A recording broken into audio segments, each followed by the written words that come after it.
ಎಲ್ಲಿಯ ಅಯೋಧ್ಯೆ, ಎಲ್ಲಿಯ ಇದು? ದೈವ ಸಂಕಲ್ಪಕ್ಕೆ ಇದಕ್ಕಿಂತ ಹೆಚ್ಚಿನ ಉದಾಹರಣೆ ಬೇಕೆ?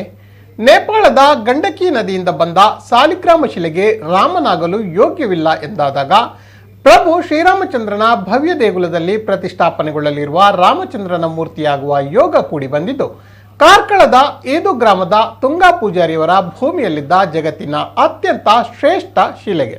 ಬಹುಶಃ ಯಾವುದೋ ಶಾಪಗ್ರಸ್ತ ದೇವತೆ ಶಿಲೆಯ ರೂಪದಲ್ಲಿ ಯುಗಗಳಿಂದ ರಾಮ ದರ್ಶನಕ್ಕಾಗಿ ತಪಸ್ಸು ಮಾಡುತ್ತಿತ್ತೋ ಏನೋ ಅನ್ನಿಸ್ತಿದೆ.